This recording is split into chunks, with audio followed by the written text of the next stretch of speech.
আগের দিন বলেছিলাম যে আগের দিন বটল ফিডিং নিয়ে একটা বটল ফিডিংয়ের একটা টপিকে তোমাদের সঙ্গে আমি কথা বলেছিলাম।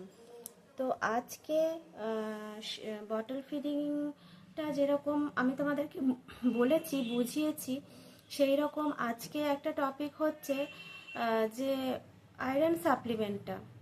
অনেক গ্রামাঞ্চলের মায়েরা জানেই না যে বেবি হওয়ার পর একটা আয়রন সাপ্লিমেন্ট দরকার।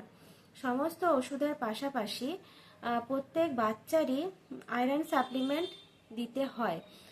অনেক ডাক্তার প্রেসক্রাইব করে না, বাট আমাদের যখন বেবিরা মানে জন্ম নেয় তারপর থেকে তাদের যে ব্লাড ব্লাড সেলগুলো বা বলো যে ব্লাডের যে সামঞ্জস্যটা সঠিক থাকে না, ঠিক আছে? তো সেটা আস্তে আস্তে ইমপ্রুভ করে।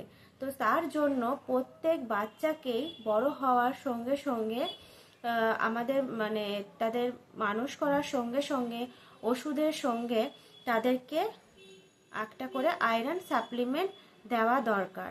আমার ঈশান যেমন আয়রন সাপ্লিমেন্ট বলতে হিমফার ড্রপস বলে একটা আয়রন আছে, সেইটা খায়। ও ছোট থেকেই খায়। আমার বোনের যে ছেলে, সেও খায়।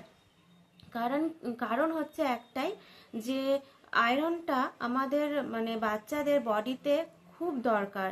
দেখো, সমস্ত রকম সবজি খেয়েও আমাদের শরীরে কিন্তু আয়রনের অভাব থেকেই যায়, বড় ছোট সবারই। আর শিশুরা তো সবে সবে ওদের যখন গ্রোথ হয় তখন ওদের আয়রনটা দরকার। কারণ হচ্ছে অনেক সময় এটা বলতে খুব খারাপ লাগে, আমাদের এই দেশে বা সব জায়গাতেই থ্যালাসেমিয়ার প্রচুর পেশেন্ট দেখা যায়। তো আমরা মায়েরা যদি একটু সজাগ হয়ে প্রথম থেকে বাচ্চাকে আয়রনের সাপ্লিমেন্ট দিই, তাহলে আমার মনে হয়, আমার নিজের এটা মানে মনে হওয়া থেকে বলছি, যে আমরা হয়তো কিছুটা প্রতিরোধ করতে পারবো। তবে আমি জানি না পুরোপুরি আমি সঠিক বলছি কি না। তবে আমি সেই একটা ঝুঁকি থেকে যায়, সেই কারণেই কিন্তু আমি ঈশানকে আয়রনটা দিয়ে থাকি। তো এই আয়রনটা তোমাদের ডাক্তারের কাছ থেকে প্রেসক্রাইব করে নেবে, কারণ এটা তো প্রত্যেক বাচ্চার ওনারা, আমি তোমাদেরকে শুধু নামটা বলছি। অনেক রকম বাজারে আয়রন আছে, ঠিক আছে, আয়রনের ওষুধ আছে। তো সেই ক্ষেত্রে ডাক্তারবাবুই বলে দিতে পারবেন যে কত ফোঁটা লাগবে, মানে কত ড্রপস দিতে হবে, কত এজে। আমি তো ডাক্তার না, সেটা আমি বলতে পারবো না। আমার বেবিরটা আমি জানি। তোমরা এটা যারা জানো না, তারা অবশ্যই ডাক্তারের কাছ থেকে প্রেসক্রাইব করে নেবে। অনেক সময় ডক্টরের মনে থাকে না, অনেক ডক্টর হয়তো বলবে যে শুধু শুধু আয়রনের ড্রপস দেবে কেন বাচ্চাকে। কিন্তু আমি বলবো, তোমরা আয়রনের ড্রপস দেবে বাচ্চাদেরকে।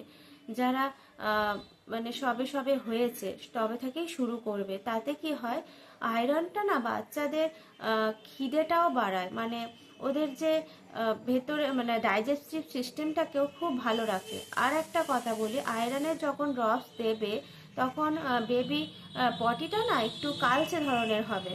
তো সেই কালচে ধরনের ওইটাকে কিন্তু ভয় পাবে না, কারণ আয়রন, যেহেতু আয়রন দিচ্ছ, আর একটু মানে কষাও হবে, একটু শক্তও পটি হবে, তো সেটাতে ভয় পাবে না।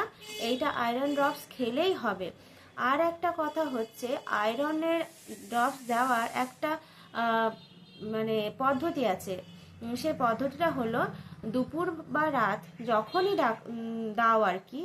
আয়রন সব সময় দেওয়া যায়, সেটা কোনো ফ্যাক্টর নয়, কিন্তু খাবার খাওয়ার, কোনো ভারী খাবার খাওয়ার আধ ঘন্টা পরে আয়রন দেবে। তাতে হলে কি, ওই আমরা যে পটি কষে যাওয়ার যে ব্যাপারটা অনেকটাই প্রিভেন্ট করতে পারবো। আর তুমি যদি খালি পেটে দাও বা হয়তো হালকা খাবার খেয়ে দাও, তাহলে আয়রনটা মানে পটি কষে যাওয়ার সমস্যা বা পটি শক্ত হওয়ার সমস্যাটা খুব তাড়াতাড়ি চলে আসে। এক্ষেত্রে আমরা প্রথম দিকে কিন্তু আয়রন খেলে পটি শক্ত হবে, এটা আমার বেবিরও হয়। কিন্তু তুমি দিনের পর দিন সেটা দিতে ভয় পাবে না। দিনের পর দিন দিতে দিতে থাকো, দেখবে আয়রনটা খেতে খেতে ও অ্যাডাপ্ট হয়ে যাবে জিনিসটা, আর কিন্তু পটির সমস্যা হবে না। আমি এইটুকুই তোমাদের কাছে রিকোয়েস্ট করব, প্রত্যেক মায়েদের কাছে, যে আমি ঈশানের ক্ষেত্রে যেটুকু অভিজ্ঞতা, যেটুকু আমার সঞ্চয় হয়েছে, সেটুকু থেকেই তোমাদেরকে এই কথাগুলো আমি বলছি। তো তোমরা স্কিপ না করে এই ভিডিওটা একটু পুরোপুরি মন দিয়ে দেখবে যে কি আমি বলতে চাইছি। আর আরেকটা রিকোয়েস্ট হচ্ছে, অনেক গ্রামের মায়েরা আছে, তারা এই বিষয়ে সজাগই নয়। আমি দেখি তো, আমি যখন মানে নিজে ডেলিভারির সময় ডক্টরের কাছে গেছিলাম, অনেক মায়েরা ডেলিভারির সময় ডেলিভারি আমার মতোই চেক আপ করাতে আসে, বা তাদের বাচ্চাকে নিয়ে আসে, যখন আমি বাচ্চাকে নিয়ে যাই। তো অনেক অনেক বিষয় আছে যা আমার চোখে পড়ে, আমার খুব খারাপও লাগে, কিন্তু আমাদের হাতে কিছু করার থাকে না, কারণ জনে জনে তো ধরে ধরে বলা সম্ভব নয় যে এটা করো, তুমি এইভাবে করো, তুমি ওইভাবে করো, ঠিক আছে? তো আমি এই ভিডিওগুলোর মাধ্যমে তাদের কাছে আমার এইটুকু এই এই যতটুকু মানে আমি শিখেছি, ততটুকু কথা তাদের কাছে পৌঁছে দিতে চাই। তোমরা প্লিজ একটু আমার এই ভিডিওটা সেই সব মায়েদের কাছে পৌঁছে দিও যাদের সত্যি এটা দরকার। আমি আলতু ফালতু কোনো শেয়ার বা কোনো চাই না।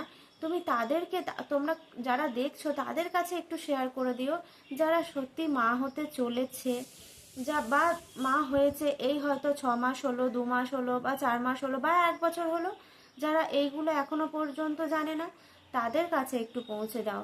ফোন সবার কাছেই আজকাল আছে, তো এইটা ফোনের মাধ্যমেই আমার এই মেসেজটা যদি তাদের কাছে পৌঁছায়, কিছু মায়েরা সজাগ অবশ্যই হবে, আমার এইটুকু ধারণা। থ্যাংক ইউ, আজকের মতো এইটাই, আবার কাল আসবো। টাটা।